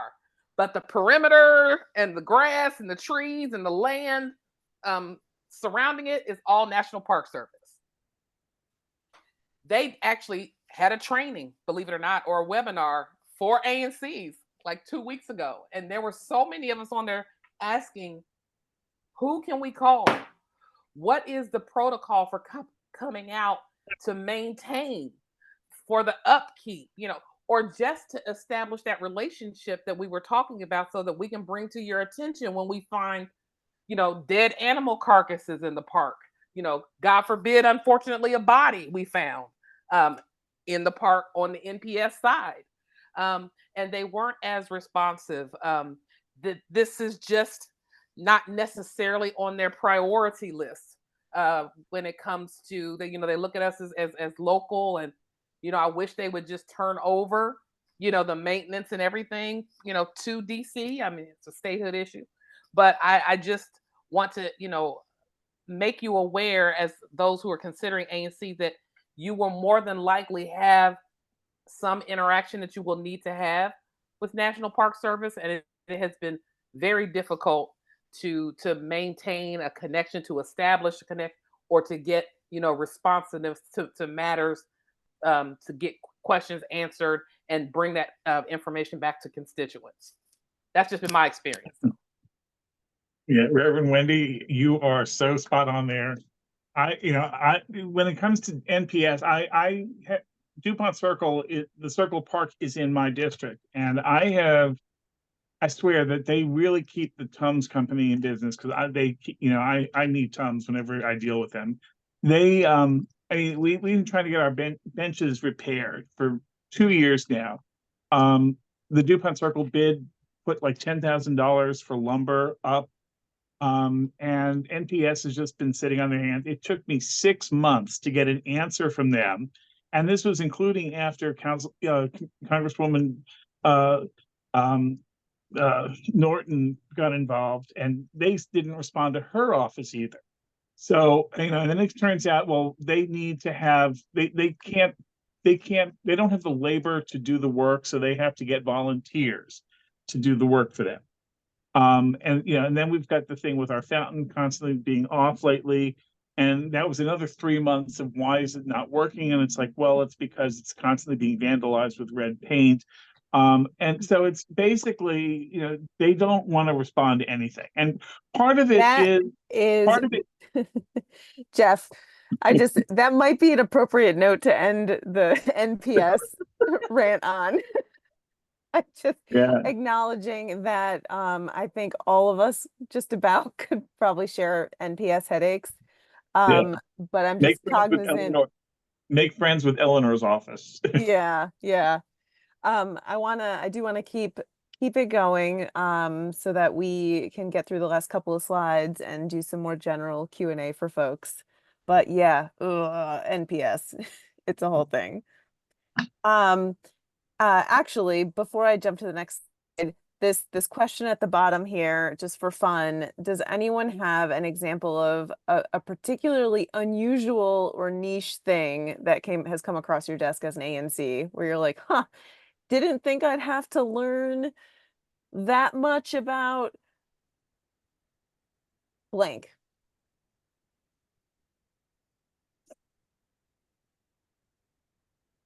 So I'll tell a quick story that I think the craziest issue that ever came before us completely caught us off guard, and that was changing the lane configuration at the Wilson Pool. The swimming The lanes? swimming lane configuration, we thought it was a non-issue to just split it 50-50. What we didn't know was that Wilson Pool at the time was the only 50-meter, full-time 50-meter pool inside the Beltway. And triathletes from all over the region trained at the pool, and they packed the meet. We thought this was going to be a 5-minute and done. We're passing a resolution. Of course, the lane time should be split so we can have aerobics classes in the shallow end. And the room got packed with people from throughout the region. People came from like Gaithersburg and Fairfax, and just were furious about changing the lane configuration. So that was one we just completely were ambushed by. Well, that's a great one. I never would have, when we talk about lanes, there's a lot of ANC work on lanes, but it's traffic lanes on roads. Yeah. So that's a first. Thanks for that. Anyone have one other strange issue that you didn't think you'd ever have to learn about, but you did? Sure. I got an email from a person who is a condo owner at 911 2nd Street Northeast. And if you don't know that area, that faces directly onto the Union Station train yard. This building looks west over, all of those tracks that either, terminate at Union Station or, dive under and head over to Virginia. And this person was very exercised about the train horns and wanted us to get Amtrak to make the train engineers stop blowing the horns. And I have to say, I thought to myself, why would you buy a unit that's overlooking one of the most busy train stations on the East Coast in the country, and not think about this issue? All of which is to say, again, there will be crazy constituents. There will be people with completely unreasonable demands.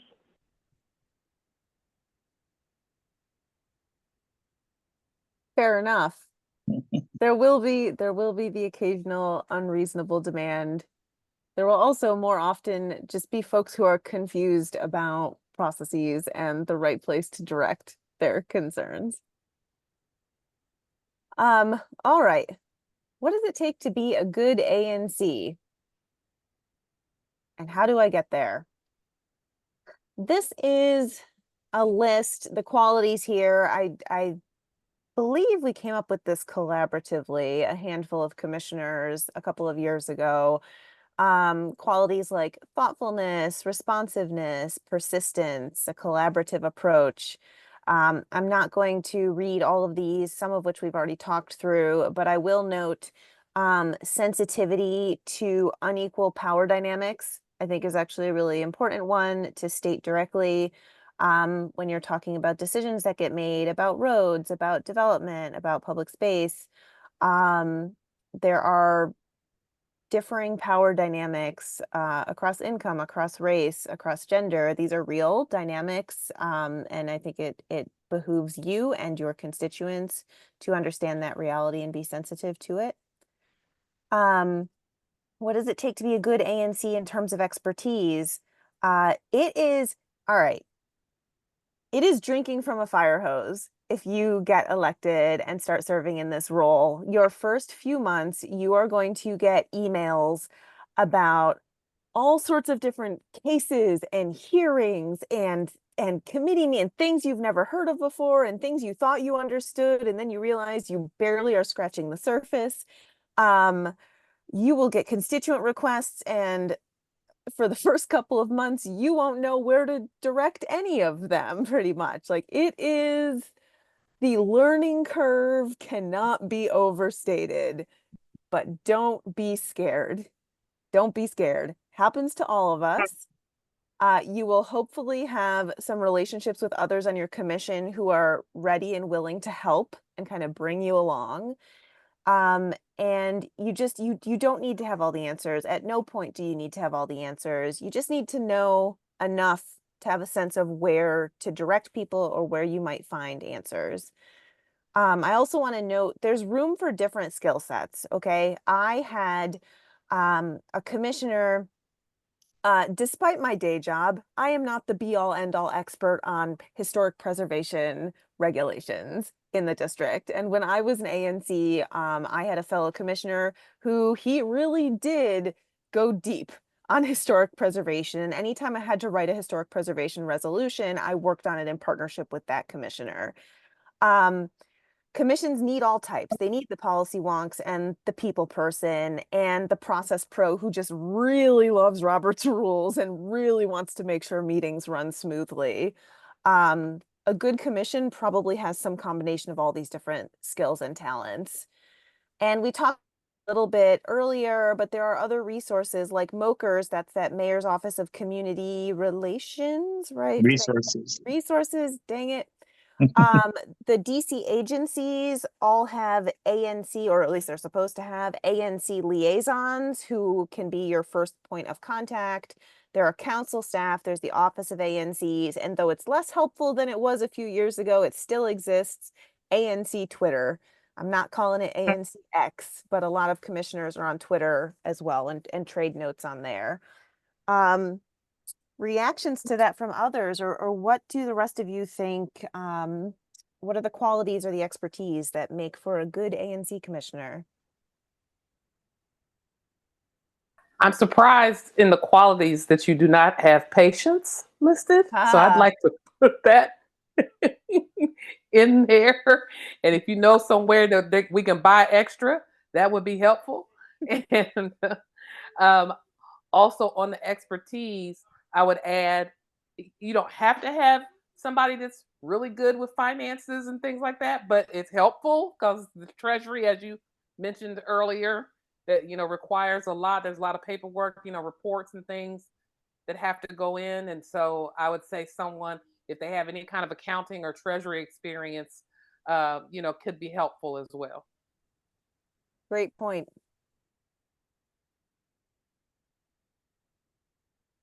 Chelsea, I would say the key, and maybe this fits somewhere in your line about admin and process pro, you don't have to be a pro, but I think you're going to be a very ineffective commissioner. You're going to be barking up a lot of wrong trees if you don't understand some basic things about which agency does which, who picks up the trash, who writes parking tickets, who adjudicates parking tickets. Who gets to design what the roadway looks like, how that space is allocated. How does the council work? Which member of the council, should be talking to a ward members, should be talking to the chair of a committee? How do you know which agencies that committee has oversight over? Just developing that skill set so you kind of know how the different parts either work or don't work in combination with each other. So something as simple as what's the difference between the zoning commission and the board of zoning adjustment? And I think what that means is if you get elected, you need to be going to all these trainings that are offered by all the different agencies, from ABCA to Office of Zoning to OAG, as someone mentioned earlier. But also you should rely really heavily on your veteran colleagues. And again, this is another reason to play nicely with your colleagues. They may know the guy or gal in the agency who can, break a log jam.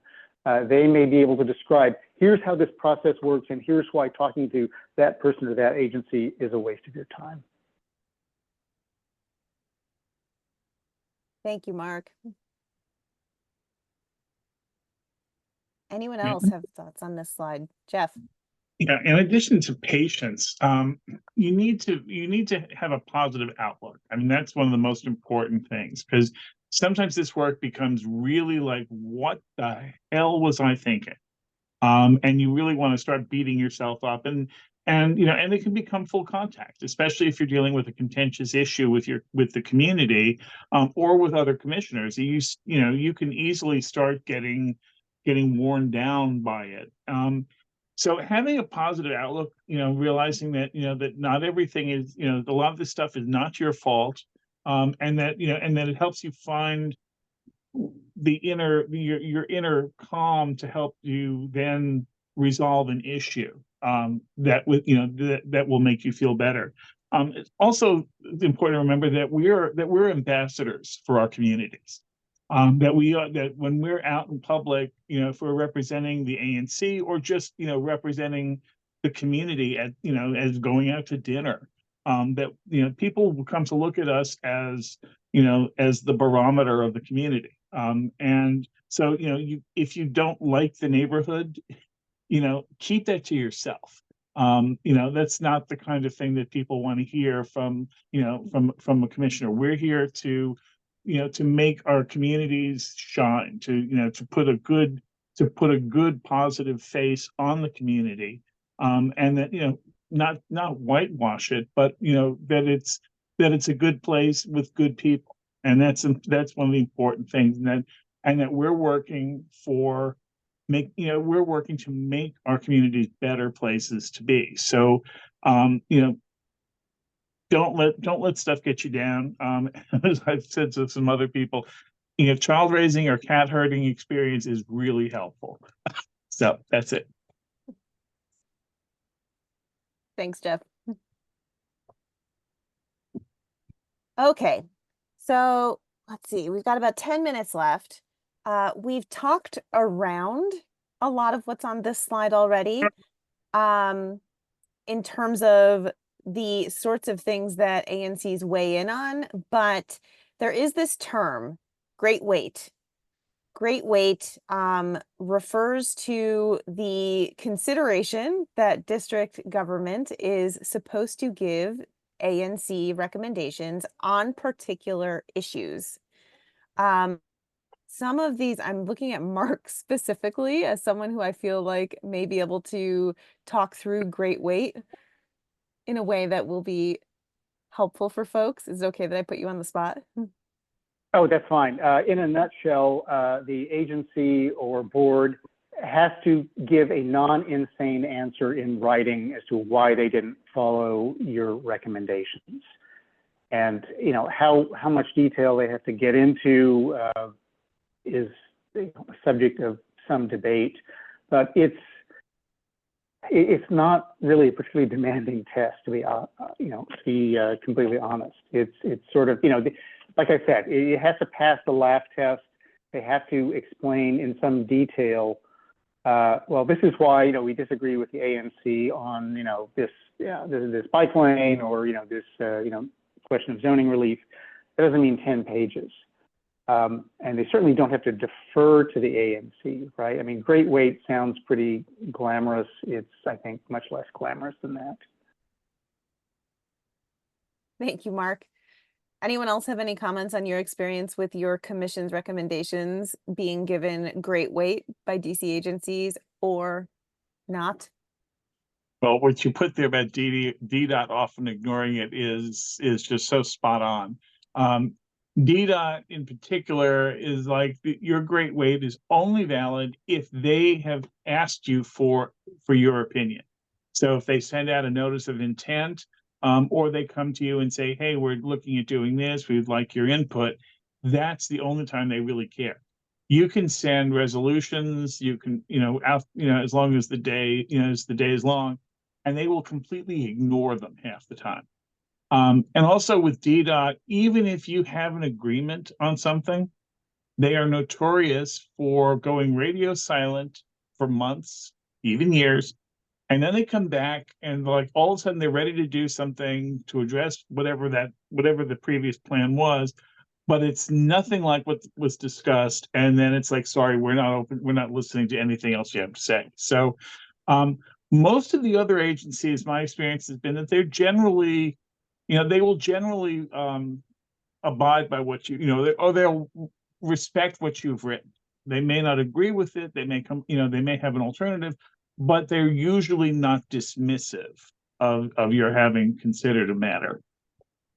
I do want to jump in and also just say, and this is less in defense of DDOT, is just like that may change with different agencies over time, the way that they handle great weight from commissioners, and just as a sort of like overall overarching take on great weight is that like it basically comes off as like more important than just like an individual person saying this, right? So if I, Alex, a resident, am saying something to either the DC Council or I'm writing to an agency or whatever, I may not get a response. Just as a regular resident, I may not get a response. But commissions often get a formal response like from their resolutions.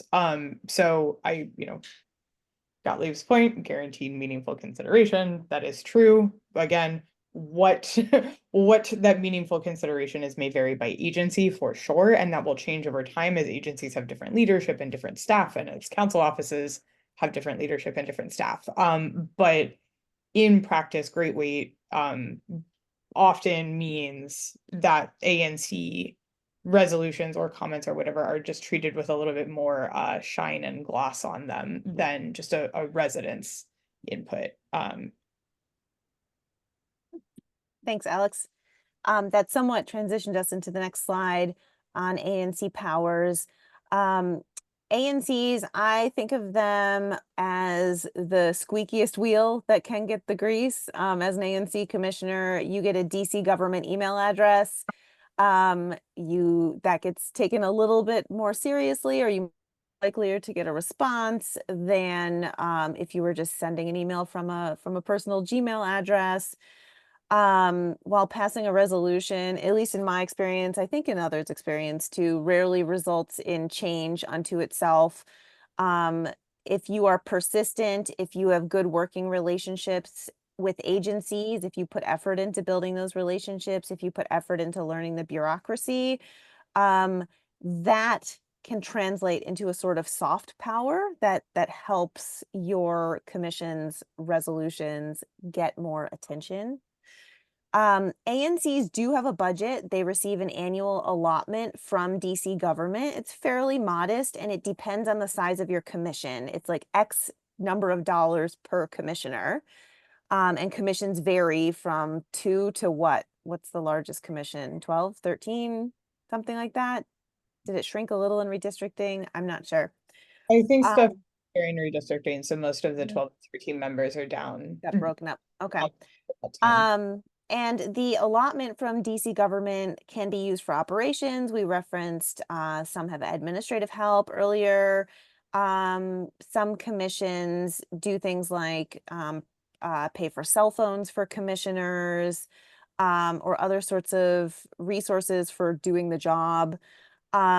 Commissions do have the ability to use their annual allotment to award grants in the community with a number of restrictions and rules around that we don't have time to get into, but that is something that many commissioners do, or many commissions do. And as we already talked about, liquor licenses and settlement agreements are an area where ANCs have some real leverage. Okay, PUDs. Of the folks who are here tonight, the commissioners here tonight, have any of you worked directly on a PUD in your roles? Mark. Oh yeah, lots. Would you talk us through what a PUD is? A PUD is, it's basically some horse trading. The developer wants to do a project that goes beyond the scope of the sort of by right development. And in return, they proffer benefits and amenities. That can be, money to, rebuild a local park. That might be committing. We have a building in my SMD where, because the ANC had no physical space, we actually have a storage room in the basement. So there are lots of different ways in which those sorts of benefits and amenities can manifest. But these are basically big zoning applications, but unlike most applications which get handled by BZA, these are handled by the Zoning Commission, which is constituted rather differently. And I think it's actually good because there's more expertise on the Zoning Commission. Anyway, that's my 90-second spiel on what a PUD is. The truth is it's a very long and complicated process and requires some expertise. My understanding is that OANC now has somebody in-house who can supposedly guide the uninitiated in, how to how to navigate that, basically. Thank you, Mark. PUDs, yeah, many of you may never encounter a PUD. I did not in my time on the commission, but when you do, it's a real opportunity for the ANC to negotiate some good things for your commission area. If there is a training offered on PUDs in the early days of your term, I highly recommend attending. I know, Okay. but as the resident PUD person at GGWash, there's a question in the chat, and this is a little bit less germane to the training per se, but how is GGWash supportive of commissioners after they're elected? One of the biggest things that I find myself talking to sitting commissioners about is PUDs, if there is one in their ANC. And that's usually the best way to approach that, is a sort of setting up a time for a one-on-one, so I can sort of help you out in understanding and asking some of your, like, answering some of your direct questions. OANC does offer trainings. They are not specifically on PUDs. They will usually be about Office of Zoning, and the zoning commission process. That's where that falls under.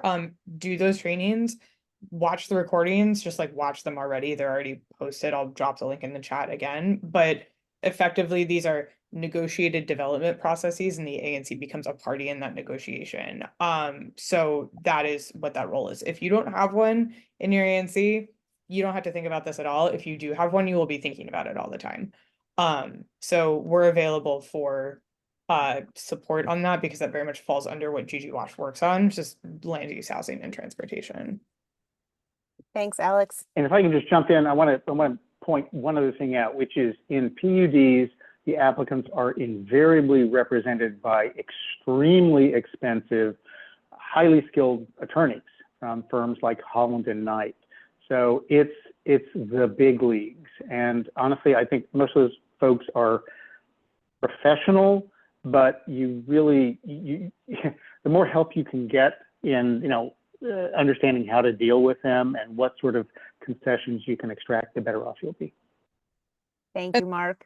Anything like, it's not corrupt, it's not big bad developers, it's not somehow something is off base. This is literally the way that the district has set up its land use regime. This is a fairly normal process. There is a power imbalance. OANC has been working to rectify that a little bit. We help where we can. But that is to say that is how things work here, are through these negotiated development processes that allow a development to exceed current zoning in exchange for community benefits. Thanks, Alex. So I just want to, we're at 8:04. So I really appreciate everybody's time, in particular, all of the panelists who came tonight to share all your insights and experience serving in this role. It really is, speaking for myself personally, serving as an ANC commissioner is one of the most rewarding things I've ever done in my life. And I would have run for a third term if I didn't have other commitments and responsibilities elsewhere in my life that made it not feasible. It could be very challenging, but nothing made me love my neighborhood and love the district quite like serving on an ANC. It can be just really, really rewarding, and you'll meet so many awesome neighbors. I built so many relationships in my neighborhood as a result of serving, and all of that is in addition to actually being able to influence some positive changes in my neighborhood. So that's my pitch. You should really consider running. Consider it strong. Consider it seriously. It can be a really wonderful experience. Thank you again to all the panelists. Thank you to everyone who came. I'm happy to stick around a few more minutes if anyone else has questions they'd like to ask that we didn't get a chance to cover. But other than that, have a great night. And don't hesitate to reach out to us if you have any questions along the way. And I do want to emphasize also, thank you all for being here. We are providing information to the best of our ability. If you have a question, I strongly recommend getting in touch with Board of Elections if it's about elections, and Office of the ANC if it's about actually serving as an ANC commissioner. I'll send a follow-up email. I will include links to everything. I will include email addresses. But again, we're happy to share experiences, connect you to commissioners who can share what they've gone through. Obviously, that's really rewarding, but we are not the government and we are not the regulatory agencies. So please make sure that if you are seeking advice on that, you are going to the source and asking directly.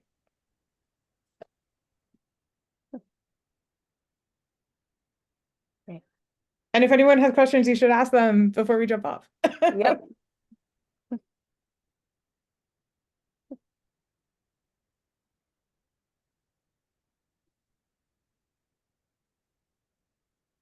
Everyone's still hanging out.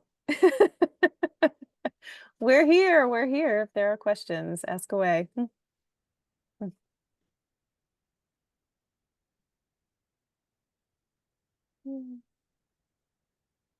Okay, so we didn't scare everybody off, but I will say, I think we can probably close this down if no one's off. Yep. So I am happy to say thank you and good night. And thank you, Gottlieb, for your guest appearance. I hope things are going well for you, and we appreciate all your insight. Yes, nice to see you, Gottlieb. I wish Gottlieb likewise. good luck in his run for office. I came tonight because I'm a candidate for my single member district. Oh, wow. Wait, are you really? You're running? Really? Oh my gosh. Great. And I've never attended this before, so I was interested to see what a good job you do. Oh, thank you. that's delightful. Gottlieb, what's your SMD? 6002 All right. Southwest. That's great. Excellent. Well, thank you all so much for being here. We'll be in touch and reach out if you have any questions. Thanks, everybody. So much. Good Have a night. good one. Take care.